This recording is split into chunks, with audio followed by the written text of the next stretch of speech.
Hey, nice shirt. Repping the new drip, you know. I actually joked about getting one for Mr. Dylan on mobile because he kind of memes on Sam's Club all the time. And occasionally for work, he has to go spend a lot of money there. And so I was like, man, I really should get him one of these so he can wear it when he goes in. Do you think this counts as like my membership card? Because like in order to have this shirt, I have to have a membership to purchase it. So like, do you think this just counts as my membership card now? It's actually crazy soft though. It's super comfortable. On top, you actually like it a lot. I think it's got the great like retro vibe to it.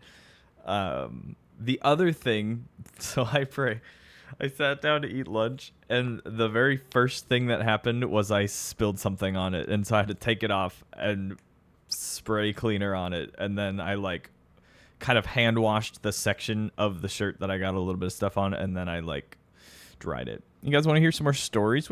All right, so I'm currently working through sounds wrong for this context. Currently listening through the Lord of the Rings trilogy on audiobook, narrated by Andy Serkis. I've talked about that before.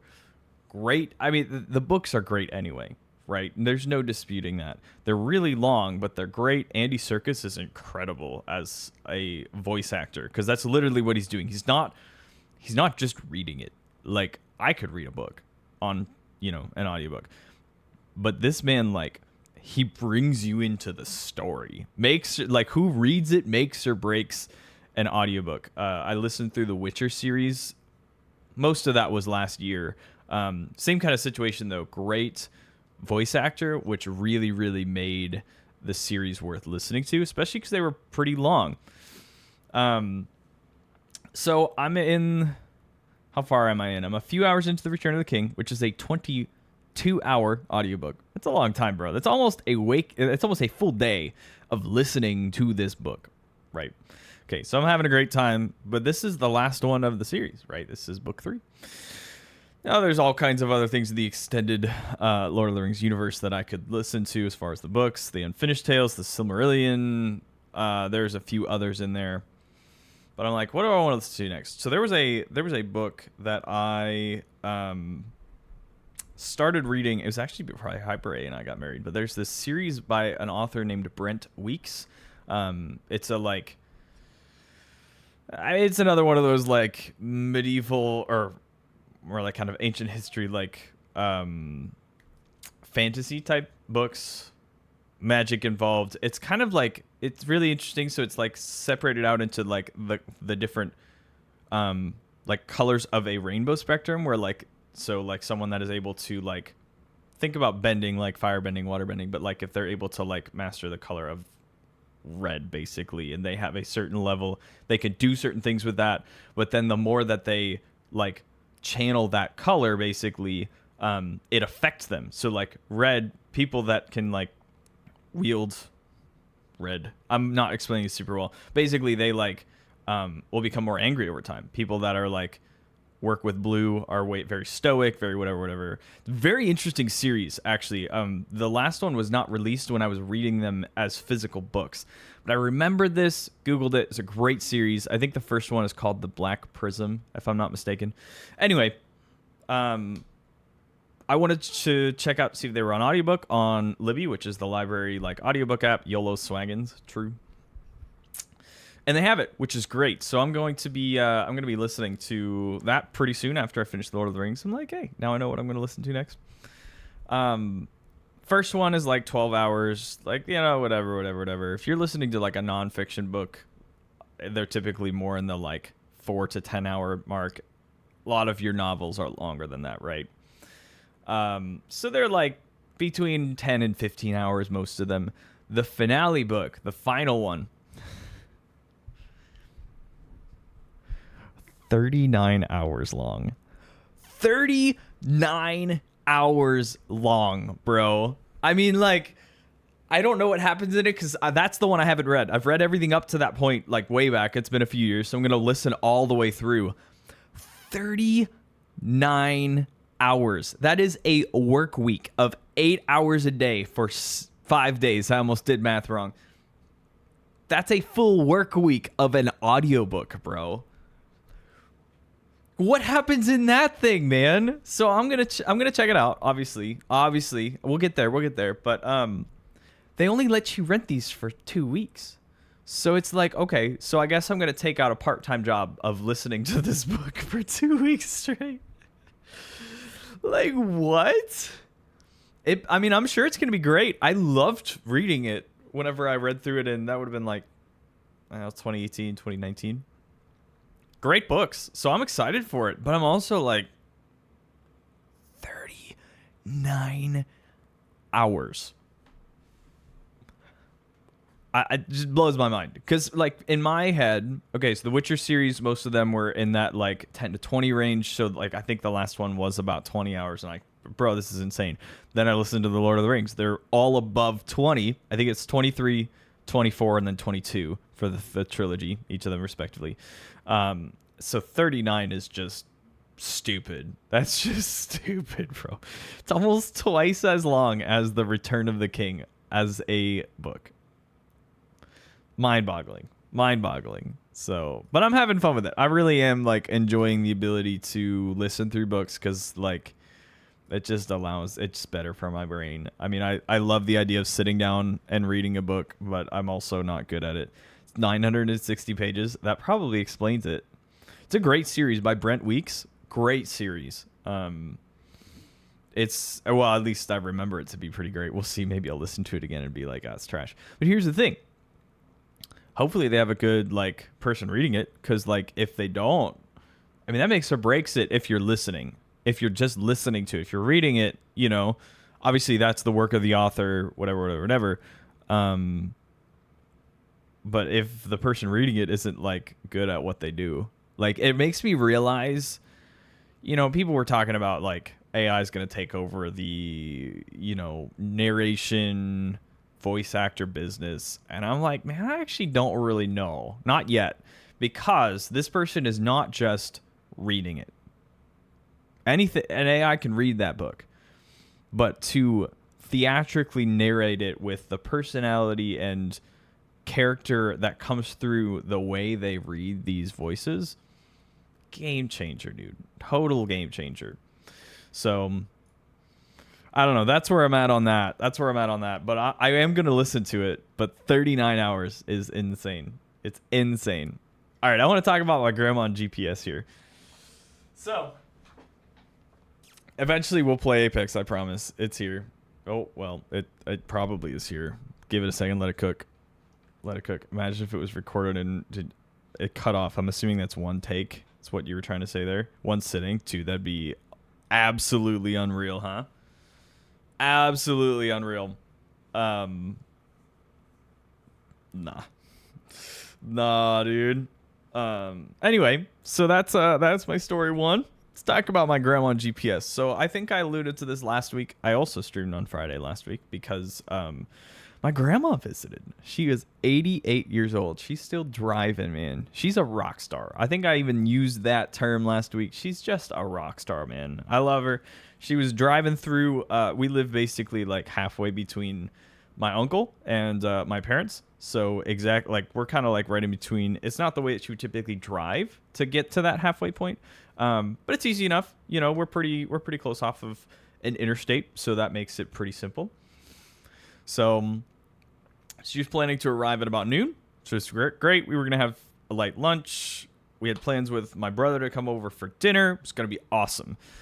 So gets to, I don't know, probably 11:30. She sends me a text like, hey, I'm at the rest stop before your city.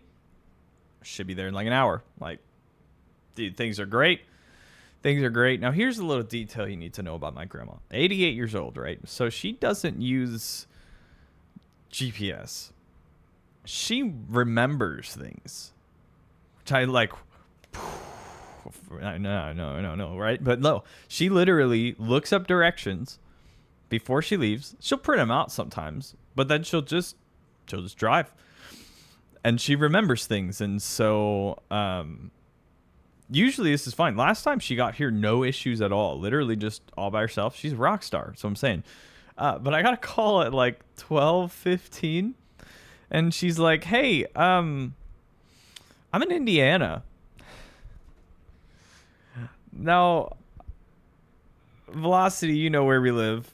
We don't live in Indiana. We border, like we live in a state that borders Indiana, but we do not live in Indiana. And so Niickelzz grandma just put MapQuest out of business. She's probably the one keeping it in business because she's the only one that actually uses printed maps, or not printed maps, printed directions anymore. So she's like, yeah, so I just crossed into Indiana. I think I missed my exit. And I'm like, oh, man. Hey, what's up, Astro Fanta? I'm waiting for the meme. I'm ready for it. So I'm on the phone with her for a little bit. She's kind of a little flustered. And I'm like, all right, we're going to figure this out. Basically what happens is she just passed her city. She just missed her exit. So I'm like, literally all you have to do is turn around, get off the highway, get going the other direction. It'll be fine. You'll catch our city again. I'll figure out the exit, right? Kermit falling off a building.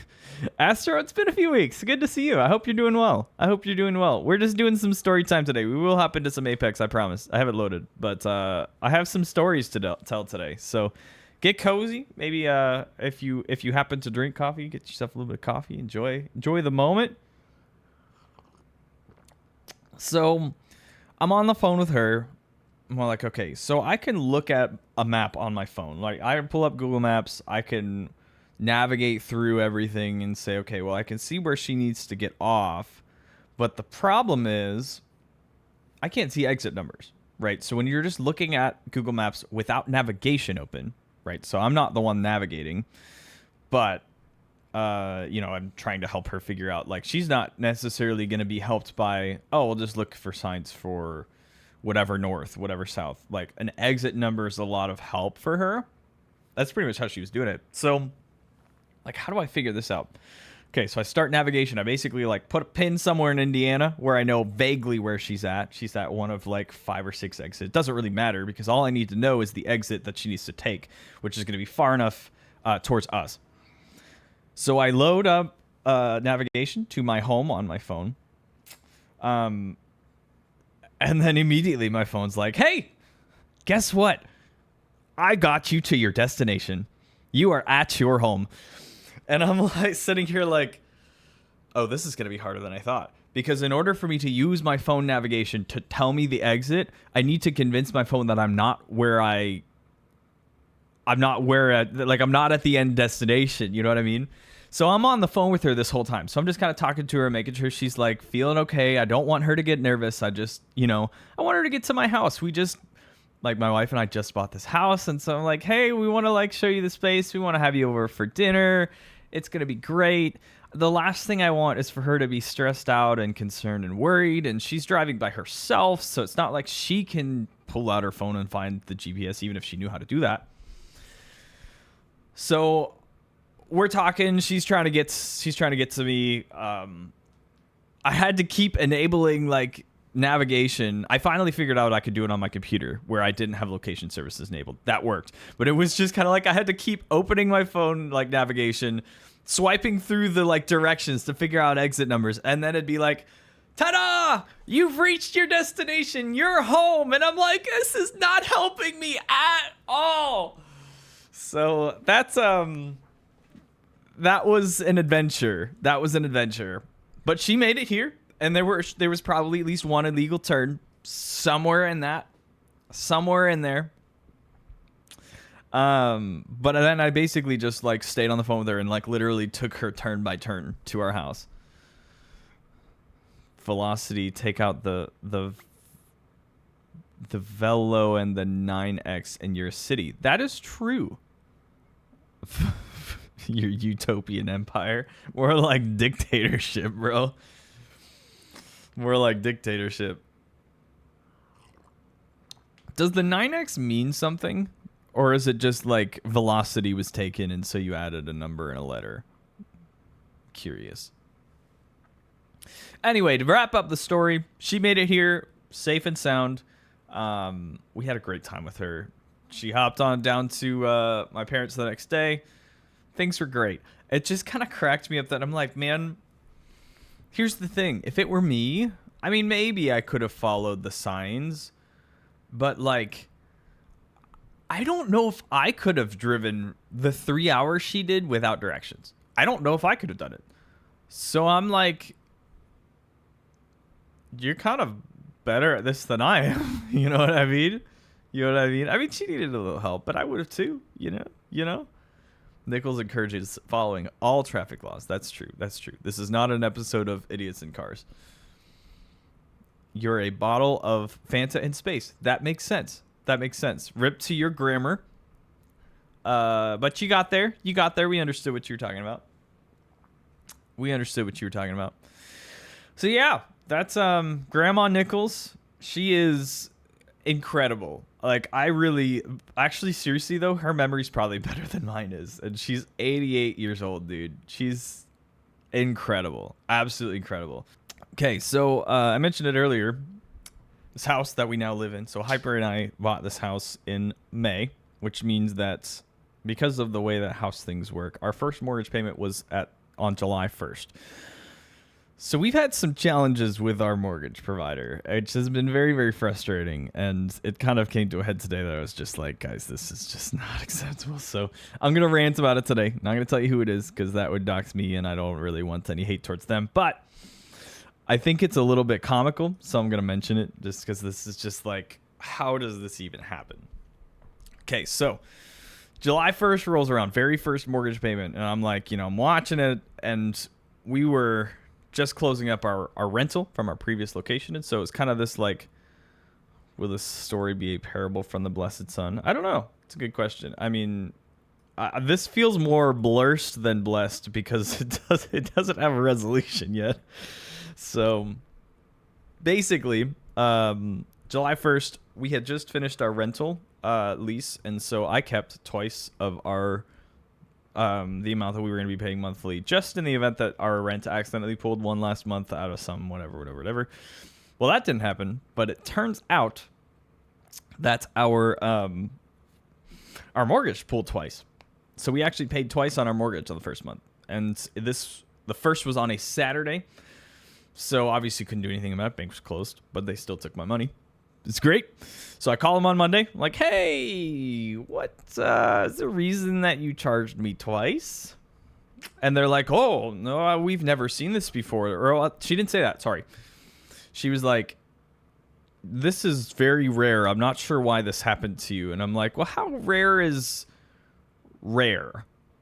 And she's like, well, I've worked here for a year, and this is the second time it's happened. And she was kind of explaining to me that this was like, might have been a glitch in their system because the first was on a weekend. And so she was like, maybe the system just didn't see the first one pull. And I'm like, okay, so you're telling me that twice in a year you've had this happen to you where it literally like twice in a, that's like, what is that? 1/6. That's like a 17% chance of this happening to me. If you do the math right there, I'm like, this is not making me feel any better about the situation. This is making me feel like it's going to happen again.